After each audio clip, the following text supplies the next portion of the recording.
Anggota DPR RI dari fraksi PDIP, Ismail Thomas ditetapkan sebagai tersangka oleh Kejaksaan Agung pada Selasa tanggal 15 Agustus tahun 2023. Dikutip dari tribunnews.com, penetapan tersangka terhadap Ismail Thomas terkait kasus korupsi penerbitan dokumen pertambangan Sendawar Jaya.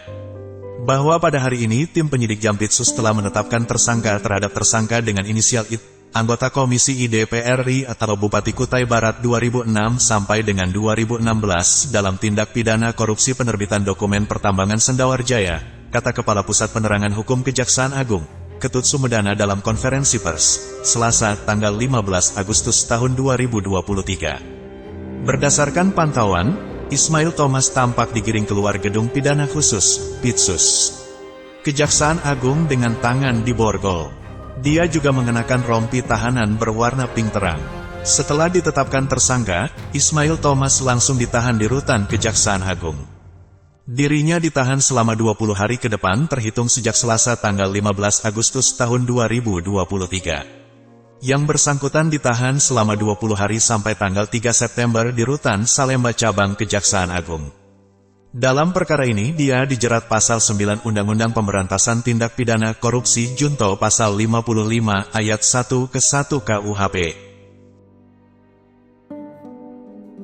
Status tersangka dan sekaligus penahanan terhadap tersangka dengan inisial IT, anggota Komisi 1 DPR RI atau Bupati Kutai Barat periode 2006-2016 dalam penyidikan perkara tindak pidana korupsi terkait dengan penerbitan dokumen perjanjian pertambangan PT Sendawar Jaya. Yang bersangkutan ditahan selama 20 hari ke depan sampai dengan 3 September 2023 di rutan Salemba Cabang Kejaksaan. Yang bersangkutan dikenakan pasal 9 Undang-Undang Tindak Pidana Korupsi junto pasal 55 ayat 1 ke 1 KUHP. Itu dulu ya.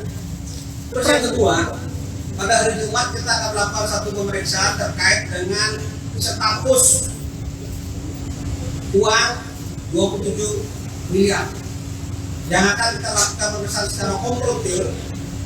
Ada beberapa orang yang kita panggil, kurang lebih ada 6 orang, yaitu Irwan, Anang, Andika, Dasril, Magdir, dan Rosi. Hari Jumat kita lakukan komprotir untuk menentukan status daripada uang 27 miliar. Ada pertanyaan? Perannya Pak, peran yang bersangkutan yang ditahan Pak. Perannya ya? Ya siap, itu dulu Pak. Bahwa perkara ini peran yang bersangkutan adalah melakukan, tadi sudah saya sebutkan tadi, memasukkan dokumen-dokumen terkait dengan perizinan pertambangan yang digunakan untuk kepentingan proses persidangan. Ya, itu perannya. Ini terkait dengan ini terkait dengan perkara PT Sendawar Jaya. Jadi posisi kasusnya tadi, jadi proses ini adalah dengan orang lain yang belum ditata tersangka, sehingga kita juga sangkakan pasal 55 KUHP, ya, melakukan pemalsuan dokumen untuk kepentingan proses persidangan. Ya, di tahap pertama kita kalah, selanjutnya kita menang, dan selanjutnya ini masih dalam proses persidangan. Dan kita ketemukan yang bersangkutan salah satu orang yang melakukan dan membuat dokumen-dokumen palsu untuk menangkan suatu perkara. Dokumennya apa aja Pak? Dokumennya tidak perlu kami sebutkan di sini ya, karena ini proses penyidikan sedang berjalan.